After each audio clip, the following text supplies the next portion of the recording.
देश की उपासना में सैनिक तो प्राण तक का त्याग करते हैं, लेकिन राम जी ने इतनी बड़ी उपासना की प्रजाओं की कि राम जी ने तो प्राण से बढ़कर अपनी प्रियतमा तक का त्याग कर दिया। इतना बड़ा लोकोपासक आज तक कोई नहीं हुआ। इसलिए हमारी अयोध्या में गाते हैं, राजे भी देखे महाराजे भी देखे, कोई राजा न देखा मेरे राम जैसा। निर्णय ले लिया। श्री लखन भैया मां जानकी के कक्ष में गए हैं और कहा है, मां प्रभु ने मुझे आज्ञा दी है आपको वन लेकर जाने के लिए। श्री जानकी जी आह्लादित हो गई। पति संसार में किसी को मिले तो मेरे पति की तरह मिले। आज ही तो उन्होंने पूछा था कि मेरी इच्छा क्या है, और आज ही वो मेरी कामना पूर्ण करने की तैयारी कर लिए। प्रसन्न होकर के मुदित मन से स्यंदनारूढ़ हो गई। भोर का समय है, भोर का वक्त है। उस भोर के वक्त में गंगा यास्तु परे पारे वाल्मीकिस्तु महात्मनः। देखिए, महर्षि वाल्मीकि का आश्रम कई स्थानों पर रहा। तमसा के तट पर भी महर्षि वाल्मीकि रहे हैं, चित्रकूट में भी रहे हैं जब जाकर राम जी ने दर्शन किया है। और अब यहां पर जो आश्रम का वर्णन है वो गंगा के पार, उस पार। संत महात्माओं के कई आश्रम होते हैं और वो चलते फिरते रहते हैं, ऐसा समझ लेना। नहीं ये मत समझना कि एक जगह तो वहां पढ़ा था फिर यहां पर क्यों लिखा है। तो महर्षि वाल्मीकि के भी कई आश्रम थे। तो श्री लखन भैया लेकर चले। गोस्वामी जी ने भी इस प्रसंग को गीतावली रामायण में स्वीकार किया है। जान करुणा सिंधु भावी विवश सकल सहाय, धीर धरि रघुवीर भोरहि लिए लखन बुलाई। तात तुरत ही साज चंदन सीय लेहु चढ़ाई, वाल्मीकि मुनीष आश्रम आइए पहुंचाई। जाओ पहुंचा करके आओ। लखन भैया लेकर चले तो भले ही नाथ सुहाथ माथे, राखि राम रजाई। चले तुलसी पाली सेवक, धर्म अवधि अघाई।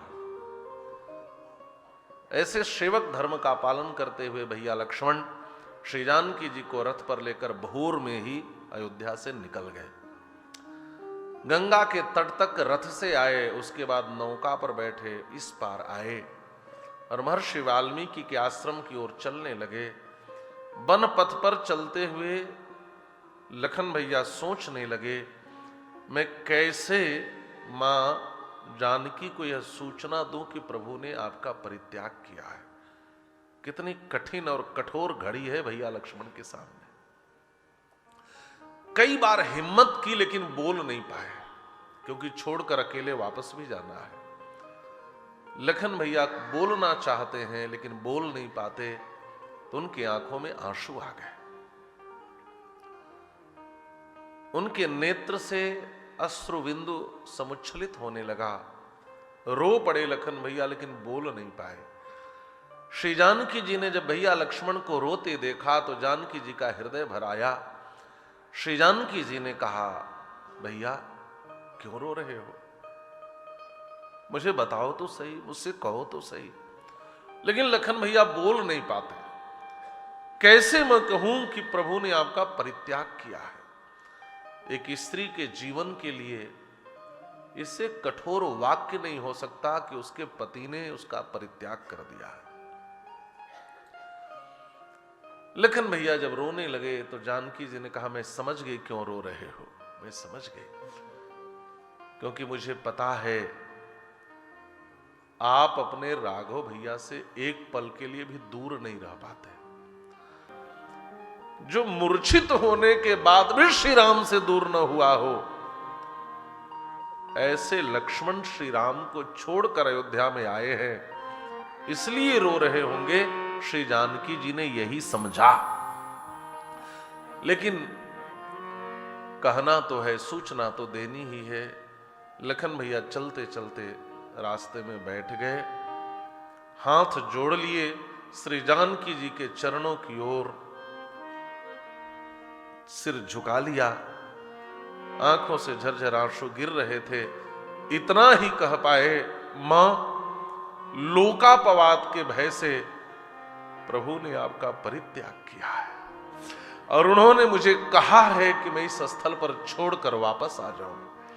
यह सूचना दी और फिर पीछे मुड़कर देखने की हिम्मत नहीं पड़ी। मां जानकी के चरणों में प्रणाम करके जो पलटे और रोते हुए तेजी से आकर नौका में धड़ाम से गिर पड़े। नौका दूसरी दिशा की ओर चल पड़ी।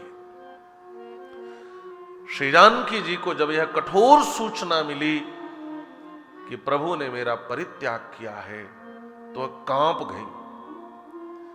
एक क्षण के लिए लगा कि प्राणांत हो जाएगा। असहनीय वेदना उनके हृदय में प्रकट हो गई। वह सोचने लगी अब मुझे करना क्या चाहिए, मैं कहां जाऊंगी, मुझे कौन स्वीकार करेगा। कोई पूछ दे कि तुम वन में क्या करने आई हो तो मैं कैसे किसी से कह पाऊंगी कि लोगों ने मेरे ऊपर कलंक मढ़ा है, और मैं कैसे कह पाऊंगी कि उस कलंक के कारण मेरे पति ने मेरा परित्याग किया है। मैं कैसे कह पाऊंगी कि समाज ने मेरा बहिष्कार किया है। एक स्त्री के जीवन के लिए इससे कठिन स्थिति नहीं हो सकती जिसके जीवन पर कोई कलंक मढ़ दिया जाए। और इस दुनिया वालों ने तो किसी को नहीं छोड़ा। श्रीमद् भागवत में आपने सुना होगा भगवान कृष्ण के ऊपर भी मणि चोरी का कलंक लगा था। कुछ रीति जगत की ऐसी है, हर एक सुबह की शाम हुई, तू कौन है तेरा नाम है क्या, सीता भी यहां बदनाम हुई। छोड़ो बेकार की बातों में कहीं बीत न जाए रहना, कुछ तो लोग कहेंगे लोगों का काम है कहना। एक गीतकार ने ऐसा लिखा। श्री जानकी जी को निर्णय लेना था। श्री जानकी जी वापस गंगा की ओर आई। गंगा के उस निर्मल प्रवाह में एक बार झांक कर देखा और प्राणोत्सर्ग का निर्णय लिया, आत्महत्या का निर्णय लिया कि अब मेरे जीवन का कोई मतलब नहीं है। लेकिन जैसे ही गंगा में कूदने के लिए चली, वैसे ही गंगा की धवल धारा में श्री जानकी जी को अपना बिंब दिखाई पड़ा। अपना बिंब। जानकी जी ने कदम पीछे खींच लिए। इसके कई कारण हैं। पहला कारण तो यह, कोई व्यक्ति अपने प्राण को लेने के लिए स्वतंत्र हो सकता है, लेकिन दूसरे के प्राण लेने के लिए स्वतंत्र नहीं हो सकता। जानकी जी के गर्भ में कोई पल रहा है, उसके भी प्राण तो साथ ही चले जाएंगे। पहली बात। दूसरी बात, श्री जानकी जी ने जीने का निर्णय लिया। क्यों? कहा मैं जीऊंगी। किस लिए जीओगी? कहा उसी श्री राम के लिए जीऊंगी, उसी श्री राम के लिए जीऊंगी जिन्होंने मेरा परित्याग किया। मैं जानती हूं श्री राम ने लोकापवाद के कारण मेरा परित्याग किया है, उन्होंने हृदय से मेरा त्याग नहीं किया है। और मैं जानती हूं श्री राम मुझसे बहुत प्रेम करते हैं।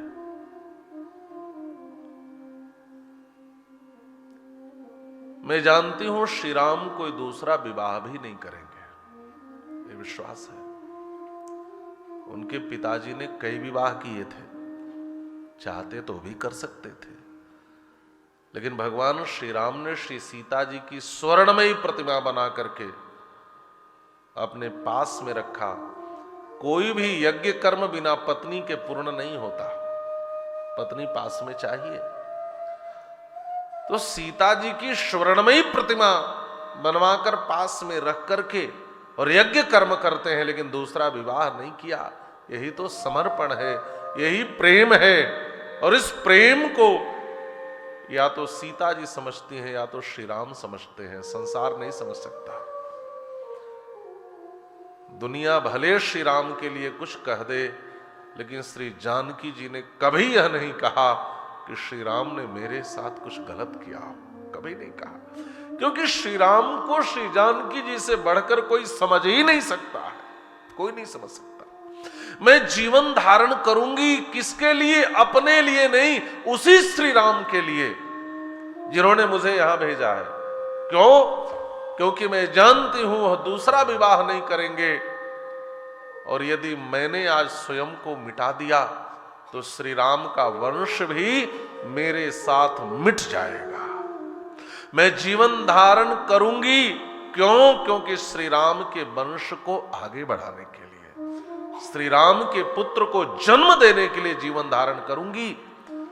यह श्री जानकी का समर्पण है, यह श्री जानकी का प्रेम है, और यह श्री जानकी का त्याग है। ऐसी स्त्री का चरित्र है यह श्रीमद् वाल्मीकि रामायण। श्री जानकी जी ने निर्णय लिया, हम आज थोड़ा त्याग करें, थोड़ी पीड़ा पाएं, तो हम चाहते हैं संसार इसको समझे, लेकिन स्वयं को मिटाकर श्री राम का होकर, श्री राम का चिंतन करते हुए, श्री राम के लिए जीवन धारण करके कोई जी रहा है तो श्री जानकी जी। एक बात और आप समझ लें, ये मत समझना कि जानकी जी के जाने के बाद श्री राम की स्थिति अच्छी रही। श्री राम भी पर्यंक पर शयन करना छोड़ देते हैं। जितने समय तक जानकी जी वन में रही, राम जी नीचे सोते हैं। राम जी भी कंदमूल फल का आहार करते हैं। राम जी भी अयोध्या में रह करके श्री जानकी जी जैसे वन में रह रही थी, उसी प्रकार का जीवन जीते हैं। हमारे आचार्य कहते हैं श्री जानकी जी और राम जी का 3 विश्लेष हुआ, 3 विप्रयोग हुआ, 3 विप्रलंब हुआ, 3 वियोग हुआ। 3 बार राम जी और जानकी जी पूरे रामायण में बिछड़े हैं। ध्यान से सुनना। पहली बार जब रावण अपहरण करके ले गया, दूसरी बार जब श्री जानकी जी को राम जी ने महर्षि वाल्मीकि के आश्रम पर भेज दिया, ये जो चर्चा चल रही है, और तीसरी बार जानकी जी पृथ्वी के भीतर चली जाती है। तथा में माधवी देवी विवरम दातुम अर्हसि। और इन तीनों वियोगों का 3 तात्पर्य है। ये 3 वियोग 3 कारण से हुए हैं। प्रथम वियोग कृपा पक्ष प्रकाशनार्थम, प्रथम विश्लेष, पहला वियोग कृपा पक्ष को प्रकट करने के लिए। जानकी जी दुष्ट जीवों पर कृपा करने के लिए लंका को गई, ये पहले वियोग का कारण है। और दूसरे वियोग का कारण क्या है? कहा पारतंत्र प्रकाशनार्थम। जानकी जी हमारी आचार्या हैं, हम जीवों की आचार्या हैं। जानकी जी का चरित्र हमें सिखाता है कि हमारा जीवन कैसा होना चाहिए। जानकी जी ने दूसरे वियोग से क्या शिक्षा दी? हमें प्रभु के पारतंत्र को स्वीकार करके जीवन जीना चाहिए। कैसी पारतंत्रता हो? का ऐसी हो जहां जीव अपनी इच्छा से मृत्यु का वर्ण भी न कर सके, अपनी इच्छा से जहां मर भी न सके। हमारा पारतंत्र ऐसा भगवान के प्रति होना चाहिए। यह पारतंत्र है, यह समर्पण है श्री राम के प्रति, और यह चरित्र है श्री जानकी जी का, जिसको स्वर महर्षि वाल्मीकि ने दिया है, जिसको अभिव्यक्ति महर्षि वाल्मीकि ने दी है। ध्यान से सुनना। श्री जानकी जी वहां से कदम पीछे हटाती हैं, वापस आती हैं। इस वन में एक झरने के पास खड़ी हो गई और आंखों से झरझर आंसू गिरने लगे। सोचने लगी, अभी तक जब अयोध्या में चलती थी तो दास दासियां खड़ी होकर के पावड़े बिछाती थी, भोजन करने की व्यवस्था होती थी, राजमहल का जीवन था। आज जीवन में ऐसा भी क्षण आया, लेकिन सबसे कठिन स्थिति तो यह थी कि श्री जानकी जी जाएं कहां, विचार कर रही हैं कहां जाएं, कौन स्वीकार करेगा, कौन अपनाएगा। एक बात तो यह कि किसी स्त्री को आश्रय देना किसी के लिए भी बड़ा कठिन कार्य है, और खासकर उस स्त्री को जिस पर समाज ने कलंक मढ़ दिया हो और जिसके पति ने उसका परित्याग कर दिया हो। ऐसे स्त्री को आश्रय कौन देगा, कहां जाए। मर करके लोग पीड़ा समाप्त करना चाहते हैं, लेकिन जी करके उस पीड़ा को सह लेना यह जीवन की सबसे बड़ी पीड़ा होती है। इधर महर्षि वाल्मीकि अपने आश्रम पर बैठ करके नेत्र बंद करके सोच रहे, मैं श्री राम के जीवन को देखूं ताकि मैं श्री रामायण की रचना कर सकूं। लेकिन जब महर्षि वाल्मीकि आंख बंद करके श्री राम के चरित्र को देखना चाहते हैं तो उनकी बंद आंखों में श्री राम नहीं दिखाई देते, उनके बंद आंखों में रोती बिलखती बिसूरती बिलाप करती करुण क्रंदन करती हुई जानकी दिखाई दी। तपसा लब्ध चक्षुष्मान प्राद्रवत यत्र मैथिली। महर्षि वाल्मीकि ने बंद आंखों में रोती हुई जानकी को देखा तो घबरा कर आंख खोल दिए। जब आंख खोला तो देखा कि सारे बनवासी घेर कर खड़े हैं, आश्रमवासी घेर कर खड़े हैं, शिष्य सामने खड़े हैं और सब रो रहे हैं। महर्षि वाल्मीकि ने पूछा क्या हुआ, मैंने थोड़ी देर आंख बंद क्या की कि तुम सबकी यही स्थिति हो गई। तो सबने रोते हुए कहा, महर्षि इस वन में एक बनदेवी आई है और वह जोर जोर से रो रही है। वह इतना रो रही हैं कि उनके रुदन को वन प्रांत सहन नहीं कर पा रहा है। वृक्ष के पत्ते सब झड़ रहे हैं, पशु पक्षी आंसू बहा रहे हैं। आप एक बार चलकर उनको देख लो, वो कौन है, कहां से आई है, क्यों रो रही है। महर्षि वाल्मीकि ने कहा, घबराओ मत, मैंने भी बंद आंखों में अभी उन्हीं का दर्शन किया है। महर्षि वाल्मीकि दौड़ पड़े, जाकर के देखा श्री जानकी जी झरने के पास बैठकर जोर जोर से रो रही है। कहां जाऊं, क्या करूं, कौन अपनाएगा, कौन स्वीकार करेगा। और जब उन्होंने महर्षि वाल्मीकि को अपने पास आते देखा तो और जोर से रोने लगी। कहीं इस महात्मा ने पूछ दिया कि तुम कैसे आ गई तो मैं कैसे कहूंगी कि मेरे पति ने मेरा परित्याग किया है, मैं कैसे कह पाऊंगी कि समाज ने मेरे ऊपर इतना बड़ा कलंक लगाया है। लेकिन महर्षि वाल्मीकि ने दूर से ही आवाज लगाई, बेटी मत रो मत रो, मैं कुछ नहीं पूछूंगा, मुझे सब पता है, मैंने बंद आंखों से सब देख लिया है, तुम कौन हो, कैसे आई हो, मैं कुछ भी नहीं पूछूंगा। आओ चलो, मैं तुम्हें लेने आया हूं। तुम्हें संसार में कोई आश्रय दे या ना दे, लेकिन मैं तुम्हें आश्रय दूंगा। आओ तुम मेरे आश्रम के पास चलो। श्री जानकी जी भावुक होकर और जोर से रोने लगी। महर्षि वाल्मीकि ने कहा, बेटी मत रो, देखो महाराज श्री दशरथ और महाराज श्री जनक दोनों से मेरे अच्छे संबंध हैं। तुम चाहो तो अपने पिता का घर समझकर मेरे आश्रम में रह सकती हो और तुम चाहो तो अपने ससुर का घर समझकर रह सकती हो। तुम मेरी बेटी हो, आओ मेरे साथ चलो। इतना कहकर महर्षि वाल्मीकि जब जानकी जी का दर्शन करते हैं तो फपक फपक कर रोने लगे और इस बूढ़े महात्मा के श्वेत समस्रुओं पर, सफेद दाढ़ियों पर ढुलक रहे आंसुओं को देखा जानकी जी ने तो अपना रोना भूल गई और महर्षि वाल्मीकि के आंसू पोंछने लगी और आंसू पोंछकर कहती हैं, महर्षि मत रो, आप मत रो, मैं तो वही स्त्री हूं जिसने जीवन भर दुखों को सहा है। श्री सूरदास जी ने एक पद लिखा है, जानकी जी कहती है, मेरो एको परो न पूर, मेरी एक भी कामना पूरी नहीं हुई। मैं जब जनकपुर से विदा हो रही थी तो मेरी मैया ने एक उपदेश दिया था, सास ससुर गुरु सेवा करेहु, पति रुख लखी आयशु अनुसरेहु।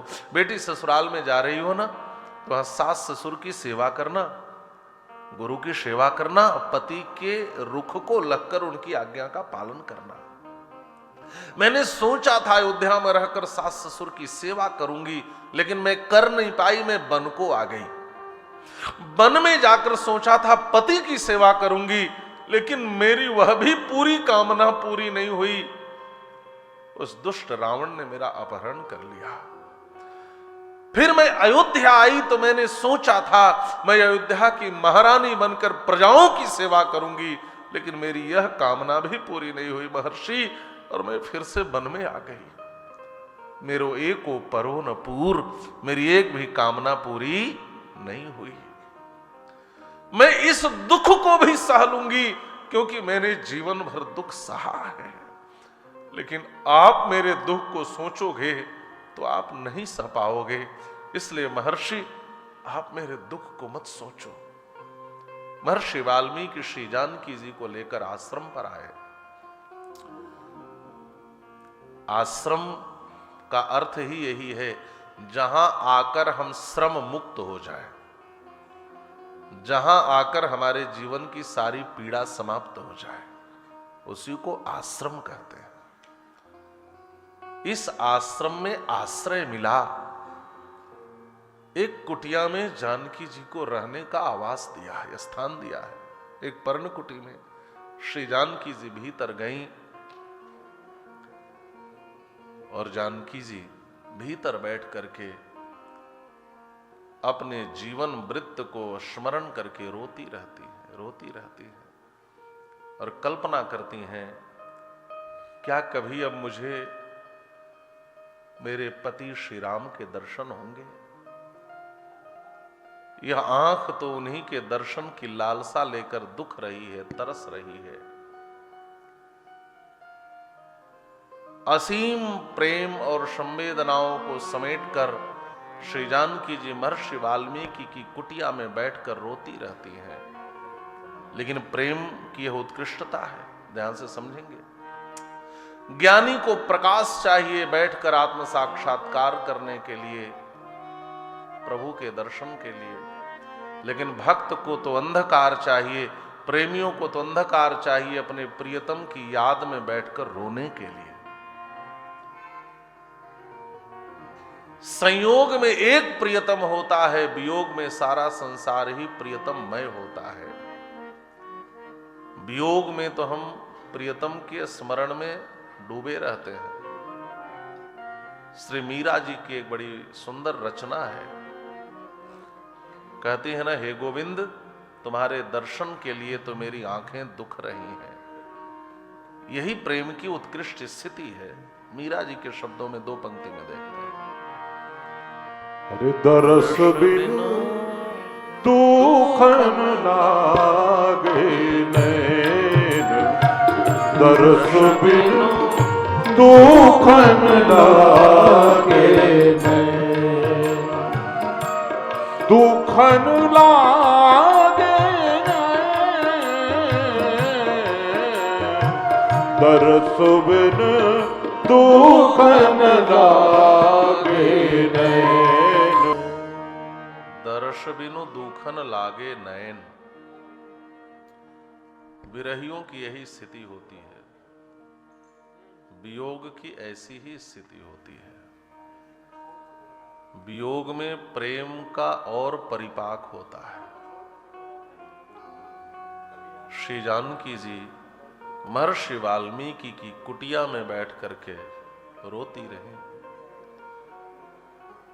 और महर्षि वाल्मीकि बैठकर रामायण महाकाव्य की रचना करते रहे। यह श्रीमद् वाल्मीकि रामायण क्या है?